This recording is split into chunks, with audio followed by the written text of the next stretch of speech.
Hello friends, so today we will learn about the erythropoiesis. So erythropoiesis is the process of formation of RBCs. So where the red blood cells are occurs is known as erythropoiesis. So first we will see there are three stages in erythropoiesis. First is mesoblastic stage, second one hepatic stage, third one myeloid stage. So we will see about the mesoblastic stage.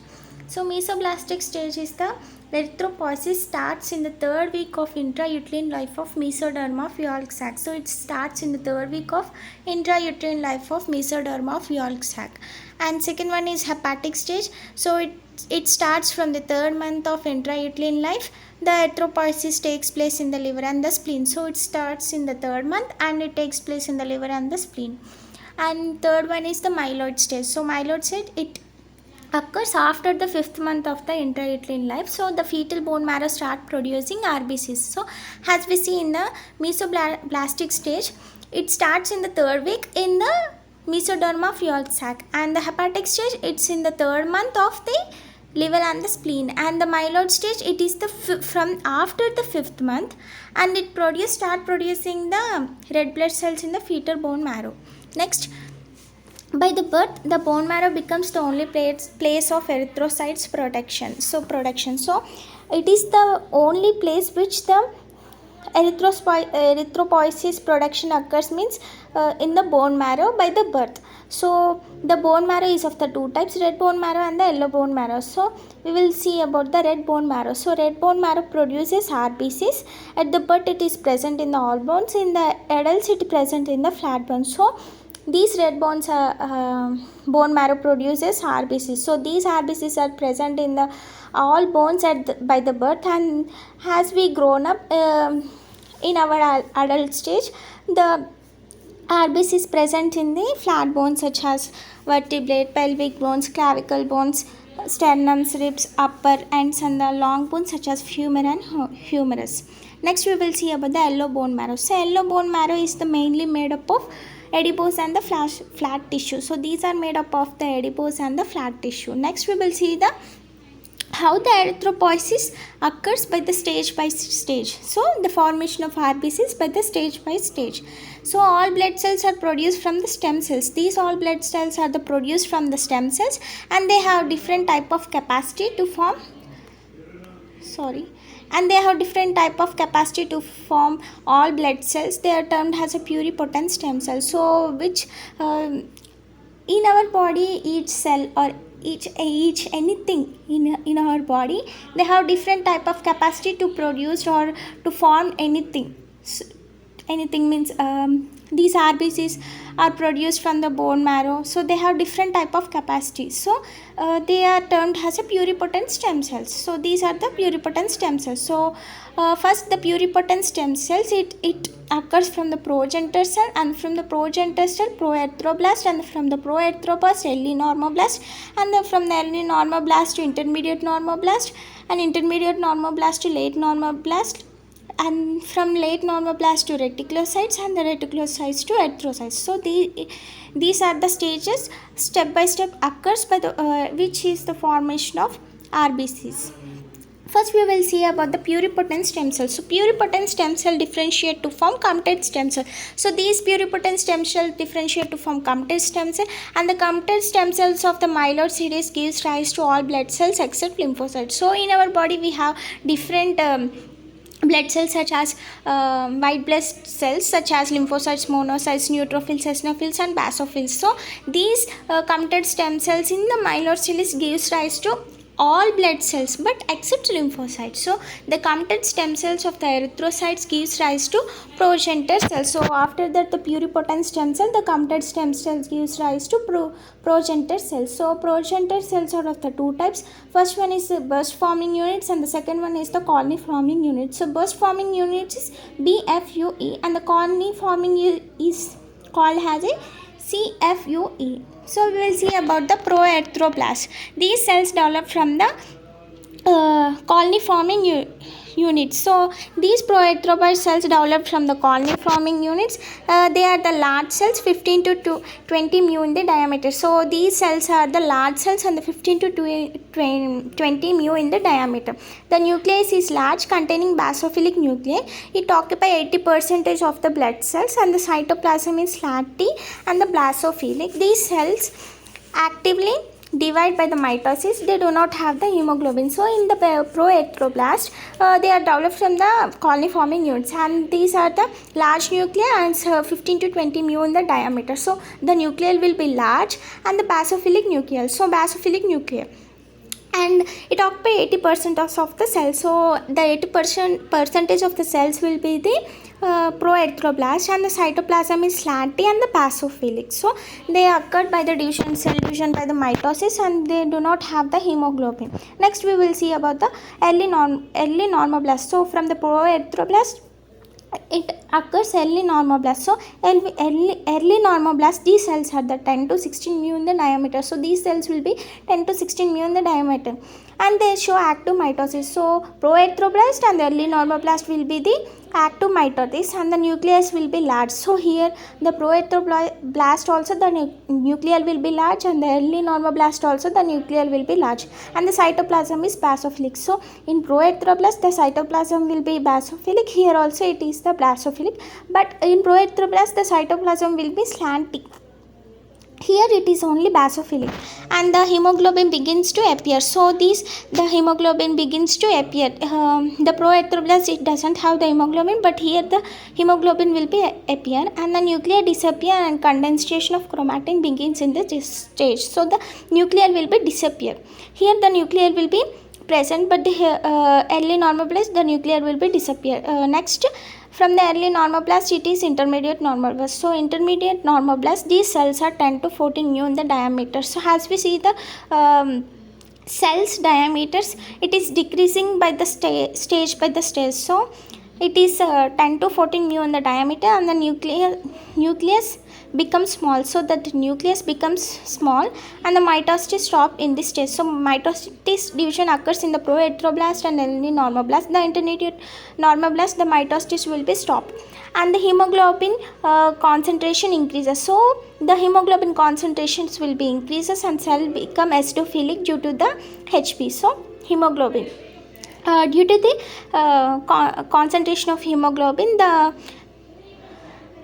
cell will become acidophilic, and the concentration of nuclear chromatin increased in this stage. So the condensation of the nuclear chromatin increase in this stage. Next we will see the late normoblast. So from the intermediate normoblast, it occurs late normoblast. So late normoblast, the cell is 8 to 10 mu in the diameter. So as we see, the cell diameter will be decreasing. Here it is 8 to 10 mu in the diameter, and the cytoplasm will be histophilic. So cytoplasm will be histophilic.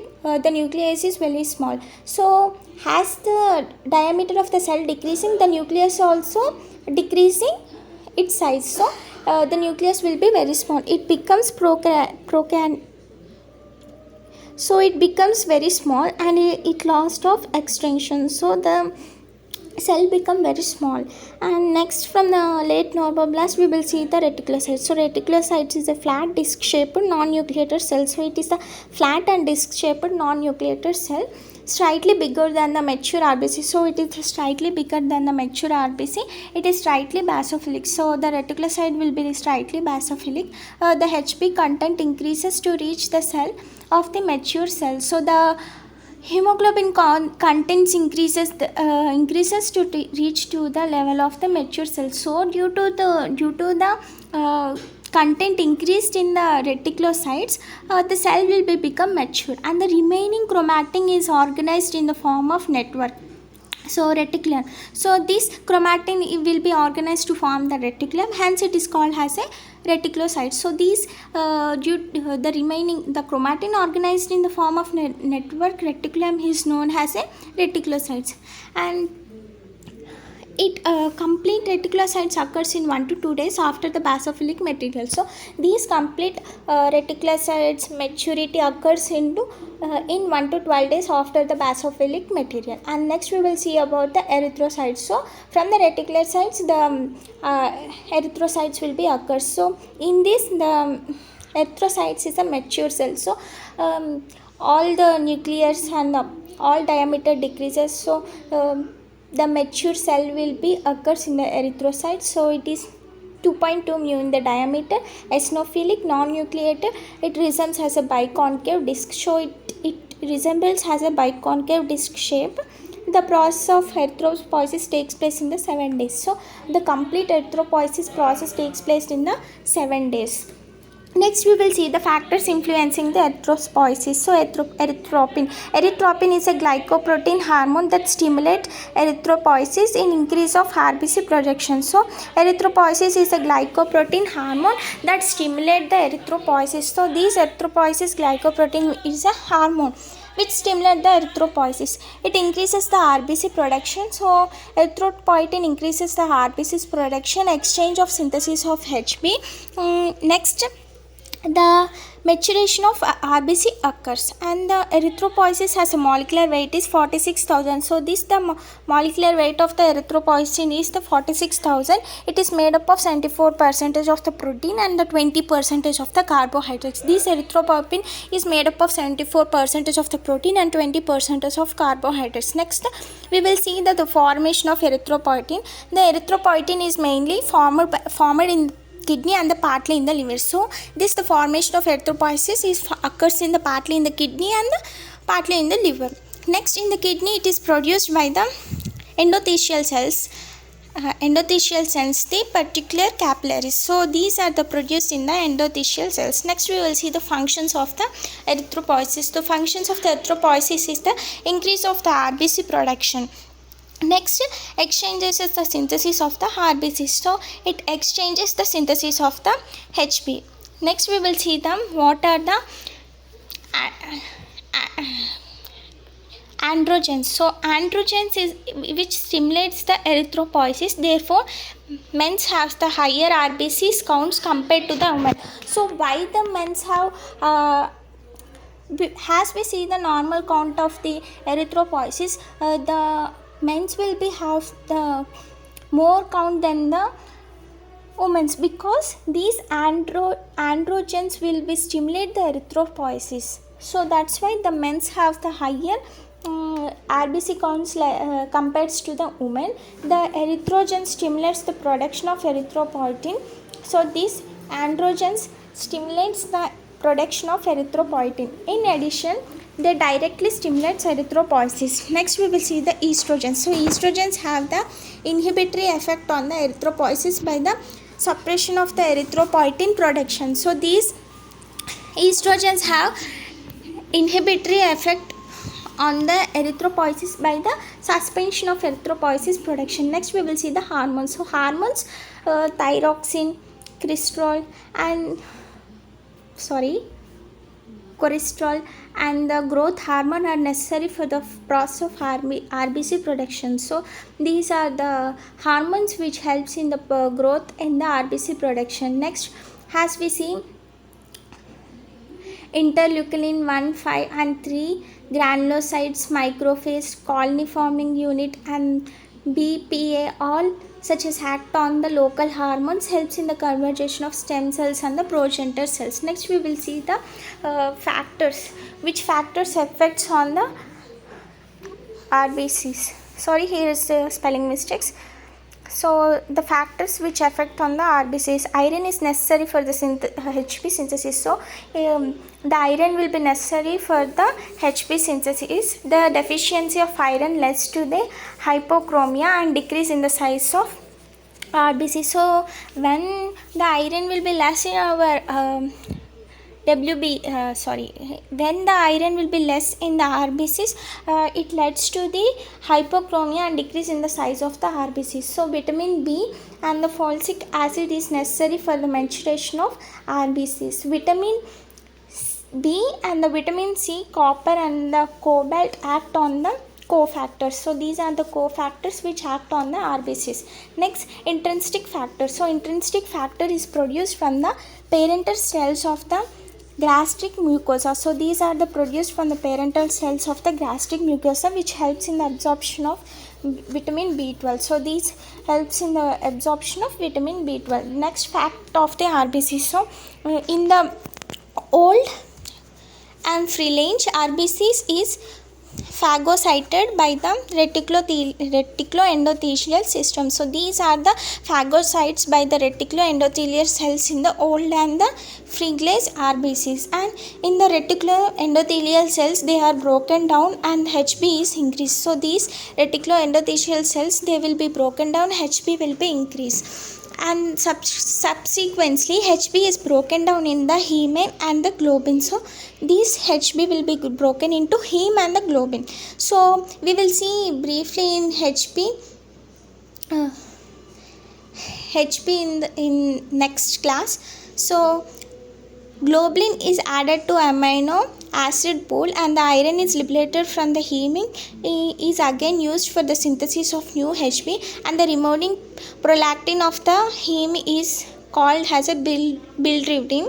It is reduced in the bilirubin in the liver and secreted to the bile. So these HB we will see in next class. So thank you friends. Please subscribe and comment. Please ask any doubts in the comment sections. Thank you friends.